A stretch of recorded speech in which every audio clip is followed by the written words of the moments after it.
In early March, I made a trip to the Nalsarovar bird sanctuary in Gujarat. I set out from Ahmedabad at around 5:15 a.m. It takes around an hour and a half to reach Nalsarovar by road.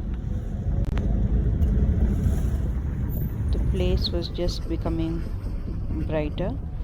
After paying an entry fee, the boat fees, and the camera fees, along with my guide Mr. Mahmood, I reached the place where the boats were moored.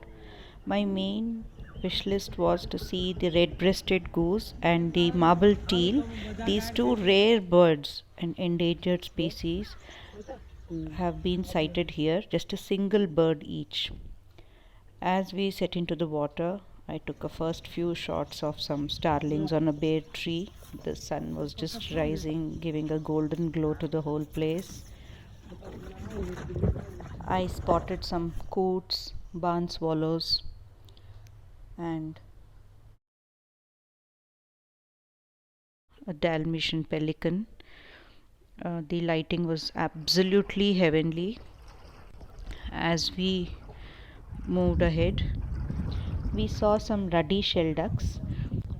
The lighting again lent itself to nice pictures. We then stopped at an island where the marble teal was usually seen in the company of some other geese and ducks. The guide went looking for it but came back saying that it was at quite a distance. There it is, because it was scared by a predator, the marsh harrier. So we decided to just wait for it to come back. In the meantime, we took some pictures of Isabelline shrike. There were some calls of a delicate prinia. That's the call, and that's the bird. But the teal stayed put, and I just got a record shot. We headed out again and saw some flock of flamingos in flight.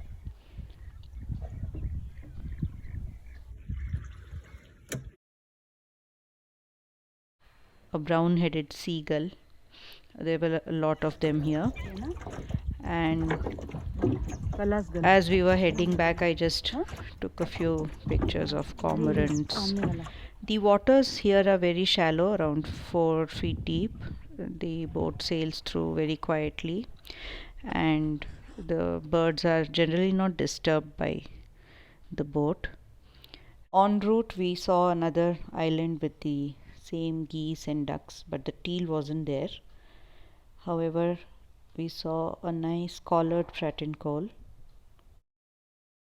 Another migrant, a white-tailed lapwing.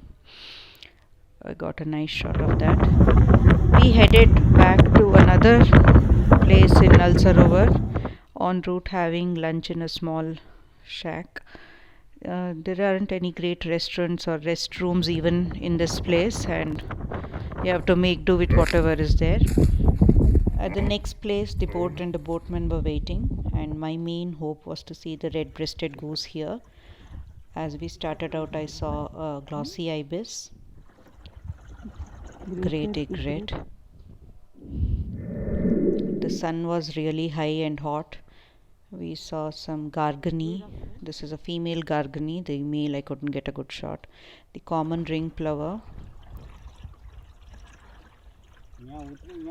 My excitement was mounting as we reached the place where the red-breasted goose was usually seen with some flocks of bar-headed geese. The guide could already see it through his binoculars near some human habitation there.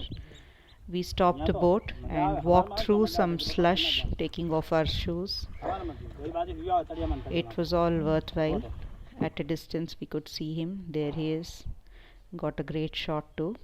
Before he flew away with his friends, the bar-headed geese, we saw some gulls and then decided to go after the red-headed goose for a closer look.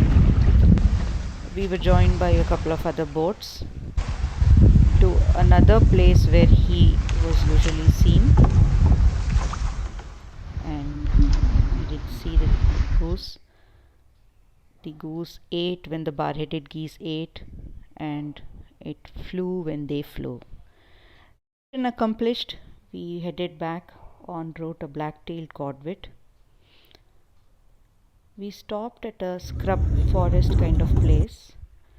where we saw a lark, and mainly we had come to see these Namakau doves, which are endemic to this place. The female dove and a beautiful male with a red beak and red feet in nice lighting. And en route, we also saw some other birds before we ended it with a cup of tea. Thank you.